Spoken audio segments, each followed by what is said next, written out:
Tertiary alcohol எடுக்க போறோம். நமக்கு பரிச்சயமா தெரிஞ்ச ஒரு டெர்சரி ஆல்கஹால் வந்து என்னன்னா 2 மெத்தில் என்னதுமா 2 புரோப்பனால் அதை எடுக்க போறேன் சார். ரைட்டு.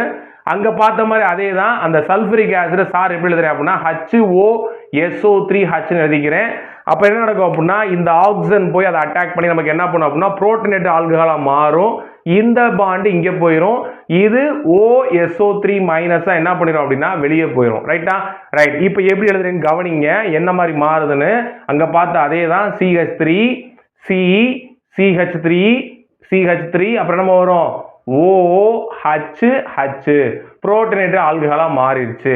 இதுக்கப்புறம் என்ன நடக்கணும் அப்படின்னா நமக்கு ஃபார்மேஷன் ஆஃப் கார்போகேட்டையான் அது வந்து என்னவா இருக்கும் அப்படின்னா ஸ்லோ ஸ்டெப்னு சொல்லியிருக்காங்க. ஃபார்மேஷன் ஆஃப் கார்போகேட்டையான் அது மட்டும் இல்லாமல் என்ன வெளியே போயிடும் அந்த ஆக்சோனியம் அயான் வெளியே போயிடும் வாட்டரோட வெளியே போயிடும். அப்ப என்ன நடக்குதுன்னு பாருங்க. இந்த பாண்டு இங்க போயிட பிறகு இங்க எலக்ட்ரான் டென்சிட்டி குறைஞ்சிரும். ஆட்டோமேட்டிக்கா நமக்கு என்ன ஆயிரும் கார்போகேட்டையான் ஃபார்ம் ஆகும். வாங்க எழுதுறேன் C plus CH3 CH3 CH3 ஆயிருச்சா? ரைட். கார்போகேட்டையான் ஃபார்ம் ஆயிருச்சு. இதுக்கப்புறம் ஒரு ப்ராசஸ் வந்து என்னன்னு பார்த்தீங்க அப்படின்னா நமக்கு டீப்ரோட்டனேட் ஆகணும். Deprotonation of carbocation to form alkene form ஆக போகுது. அப்ப என்ன ஆகும்னா நமக்கு -H+ வெளியே போகணும். சார் எங்க இருந்து சார் வெளியே போகும்?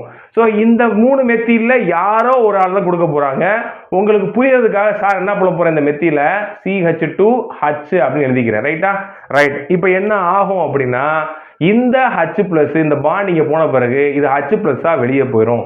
அப்ப எனக்கு என்ன ஃபார்ம் ஆகுதுங்க பாருங்க. C double bond CH2 CH3 CH3 வருது.